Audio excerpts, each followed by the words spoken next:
അരുൺ, ഇപ്പോൾ കാർ ഉടമയെ വരെ നമ്മൾ വിളിച്ചപ്പോൾ ഉണ്ടായിട്ടുള്ള മറുപടിയാണ് നമ്മൾ കേട്ടത്. അദ്ദേഹം ആയിരുന്നില്ല എന്ന് പറയുന്നു. അപ്പോൾ മറ്റാര് എന്നുള്ള ചോദ്യമൊക്കെ ഉണ്ട്. അതിനപ്പുറത്തേക്ക് ഈ എതിർഭാഗം കൊടുത്തിട്ടുള്ള പരാതി ഉണ്ടല്ലോ, അതായത് ആരാണോ ഈ കൃത്യമൊക്കെ ചെയ്ത് അവർ കൊടുത്ത പരാതി, ആ പരാതിയിൽ എന്തൊക്കെ കാര്യങ്ങളാണ് പറയുന്നത്?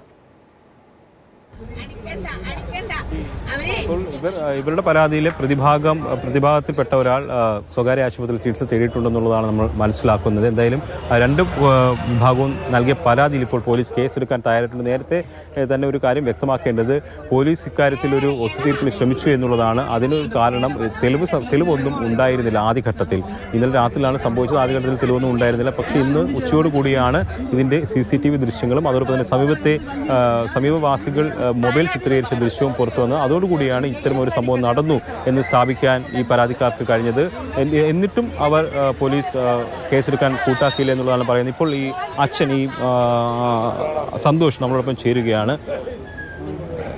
ചേട്ടാ, ഹോസ്പിറ്റലിലേക്ക് പോയി, സ്റ്റേഷനിൽ പോയതിനു ശേഷം സ്റ്റേഷനിൽ ഞങ്ങൾ സംഭവം നടക്കുന്നത് സ്റ്റേഷനിൽ പോയില്ല. ഇപ്പോൾ ഹോസ്പിറ്റലിലോട്ടാണ് പോയത്. അവിടുന്ന് ഇൻഡ്യൂഷൻ പോയാലും അവർ കേസെടുക്കണമെന്നാണ് പറയുന്നത്. പോലീസ് സ്റ്റേഷനിൽ ആരും വിളിച്ചിട്ടില്ല ഇതുവരെ.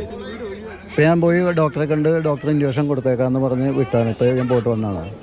പോലീസ് സ്റ്റേഷൻ ഈ സമയം വരെ ആരെയും ഞങ്ങൾ വിളിച്ചിട്ടില്ല. മകൻ സ്കൂട്ടറിൽ വരുന്ന സമയത്ത് ചേട്ടൻ അവിടെ നിൽക്കുമായിരുന്നു. ഞാൻ വീട്ടിലുണ്ടായിരുന്നു. ഞാൻ നേരത്തെ വന്നിട്ട് വീട്ടിൽ കിടക്കുമായിരുന്നു. നേരത്തേക്കാണ് ഇങ്ങനെ വന്ന് പറഞ്ഞത്. അങ്ങനെയാണ് ഞാൻ ഷർട്ട് പോലും ഇടാതെ പുറത്തോട്ട് ഇറങ്ങി വന്നത്. വണ്ടി അവർ നിർത്തിയിരുന്നു. ഇവർ വന്ന് വണ്ടി നിർത്തി കഴിയുമ്പോൾ ചോദിച്ചപ്പോഴാണ് എന്നെയും ഇവരെ തൂക്കിയെടുത്തോണ്ട് പോയത്. എന്നെ ഗേറ്റിൻ്റെ അടുത്തോട്ട് തള്ളിയിട്ട്. ഞാനൊരു ഹാർട്ട് പേഷ്യൻ്റാണ്. എന്നെ തള്ളിയിട്ടിട്ട് മോനെ കൊണ്ട് പോയി. അത് കഴിഞ്ഞ് ഞാൻ ഓടി വന്നിട്ട് എൻ്റെ വഴിക്ക് ഞാൻ ഓട്ടോറിക്ഷ ഓടിക്കണം. ഓട്ടോറിക്ഷ എടുത്ത് നേരെ ചെന്നപ്പോഴത്തേക്ക് അവരെ ഷാപ്പിൽ തടഞ്ഞു. ആൾക്കാരെല്ലാം കൂടി തടഞ്ഞിട്ടേക്ക് വരുന്നത്. ഒത്തുതീർപ്പാക്കാൻ ശ്രമിച്ചോ? സ്റ്റേഷനിൽ എത്തിയപ്പോൾ നമ്മളോട് ഒത്തുതീർപ്പൊന്നും പറഞ്ഞില്ല. നമ്മൾ അതിനോട് താല്പര്യമില്ല. കാരണം ഇങ്ങനെ പറയുന്നത് ഇല്ല, നമ്മളോടൊന്നും പറഞ്ഞിട്ടില്ല. ഒത്തുതീർപ്പാണ് പോലീസുകാർ പറയണതാണത്. അല്ലാതെ നമ്മളോട് ഇങ്ങനെ ആരും പറ്റി സംസാരിച്ചിട്ടുമില്ല, ഒന്നുമില്ല. നമ്മൾ ഇന്നലെ തന്നെ ഹോസ്പിറ്റലിൽ പോയി അഡ്മിറ്റായി. ഇന്നലെ വെളുപ്പിനെ വന്നിട്ട് കുറച്ച് കാര്യങ്ങളുണ്ടാകുന്ന എറണാകുളത്തേക്ക് പോകേണ്ടി വന്നു. അങ്ങനെ ഞാൻ പോയിട്ട് ഇപ്പോൾ ഇതും മേടിച്ചുകൊണ്ട് വന്ന വഴിയാണ്. ഒരാളെ നമുക്ക് പരിചയമില്ല. കാരണം ഇപ്പോൾ അവരെ ആസ്ത്രയിലാണ്ട് ജോലിയുള്ളവരാണെന്ന് പറയുന്നു. അതിനകത്ത് ഒരു ലേഡി ഉണ്ടായിരുന്നു, 2 പേരും ഉണ്ടായിരുന്നു. കണ്ടറിയാം.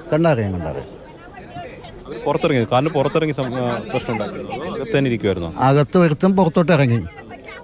ഇറങ്ങിയപ്പോഴാണ് മോൻ വന്നപ്പോഴത്തേക്ക് ഇവന് ഓടി വണ്ടിക്കത് കയറി കളഞ്ഞു. അങ്ങനെയാണ് മോനെ എന്നെ അങ്ങടെ വലിച്ചോണ്ട് ഇവർ പോകുന്നത്. രണ്ടുപേരുടെയും പരാതി കേസെടുക്കാൻ തീരുമാനിച്ചിട്ടുണ്ടെന്നാണ് പറയുന്നത്. പോലീസ് ഈ നിമിഷം വരെ നമ്മളോട് അതേപ്പറ്റി ചോദിച്ചിട്ടില്ല. ഇന്നലെ പരാതി 2 പേരുടെ കയ്യിൽ നിന്ന് അവർ എഴുതി മേടിച്ചായിരുന്നു.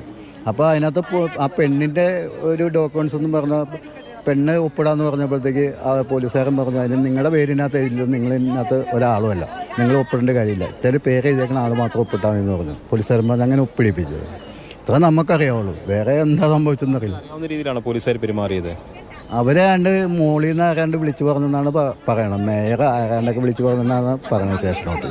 അതുകൊണ്ടാണ് കൊച്ചി മേയറാണോ അവരുടെ നാട്ടിലെ മേയറാണോ എന്നറിയില്ല, ഇങ്ങനെ പറയണ കേട്ടു. അതുകൊണ്ടാണ് അവർ കേസെടുക്കാൻ മടിക്കണം തുടങ്ങുന്നത്. അവർക്ക് സാമ്പത്തികമുണ്ട്, നമുക്ക് സാമ്പത്തികമില്ല. നമ്മൾ വാടക വീട്ടിലാണ് കിടക്കുന്നത്. നിങ്ങൾ ഈ പുറത്തു വന്ന ദൃശ്യമുണ്ടല്ലോ, ഷൂട്ട് ചെയ്ത ദൃശ്യം, അത് പോലീസിനെ കാണിച്ചില്ലേ ഇന്ന്? ഇല്ല, പോലീസ് നമ്മൾ കാണിക്കേണ്ട കാര്യമില്ല. നമ്മൾ കേസ് കൊടുത്ത സ്വാഭാവികമായിട്ട് അവരാണ് വന്ന് ഫുട്ടേജ് കളക്ട് ചെയ്യേണ്ടത്. അവരിതുവരെ അതിന് തയ്യാറെടുത്തിട്ടില്ല. എന്താ തയ്യാറെടുക്കുന്നത് നമുക്കറിയില്ല. നമ്മളത് കാരണമാണ് ഇവിടുന്ന് ഫുട്ടേജ് കളക്ട് ചെയ്ത് നമുക്ക് വേണ്ടപ്പെട്ടവരെല്ലാം നമുക്ക് ഫുട്ടേജ് അവരുടെ തന്നു. അതാണ് നമ്മൾ ചാനലിന് നേരെ കൊടുത്തത്. ഇതാണ് അച്ഛന് പറയാനുള്ളത്.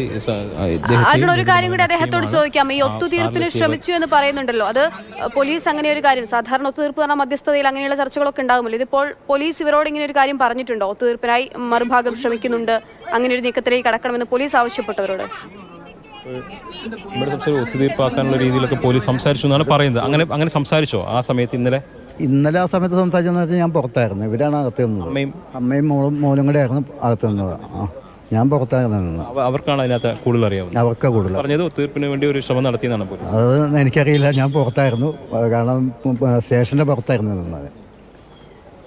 അമ്മയോട് അക്കാര്യം ഒന്നും കൂടി ഒന്ന് ചോദിച്ച് വ്യക്തത വരുത്താം. കാരണം നേരത്തെ നമ്മളോട് പറഞ്ഞിരുന്നത് അവർ ഒരു ഒത്തുതീർപ്പ് എന്നുള്ള രീതിയിൽ പോലീസ് സംസാരിച്ചു എന്നുള്ളതാണ്. അപ്പം ഇന്നലെ സ്റ്റേഷനിൽ ചെന്നപ്പോഴേ ഒരു ഒത്തുതീർപ്പ് ഇത് പ്രശ്നം പരിഹരിച്ച് പോകാമെന്നുള്ള രീതിയിൽ സംസാരിച്ചിരുന്നില്ലേ? പോലീസുകാരൻ പറഞ്ഞ് ഇത് നമുക്ക് നാളെ ഒതുക്കി പറഞ്ഞങ്ങ് തീർക്കാനുള്ളതേ ഉള്ളൂ എന്ന് പറഞ്ഞു. ഏത് പോലീസുകാരനാണെന്ന് ശരിക്കറിയില്ല. ഞാൻ സമയക്കുറവുള്ളതുകൊണ്ട് മാത്രം നടപടിയാണ്. അതിലൊരു പോലീസ് ഉദ്യോഗസ്ഥൻ ഇത് പറഞ്ഞങ്ങ് തീർക്കാമെന്ന തരത്തിൽ ഒത്തുതീർപ്പിനുള്ള ശ്രമം നടത്തിയിട്ടുണ്ട് എന്ന് തന്നെയുള്ള കാര്യമാണ് അക്ഷയുടെ അമ്മ ഇപ്പോഴും നമ്മളോട് സംസാരിച്ചത്.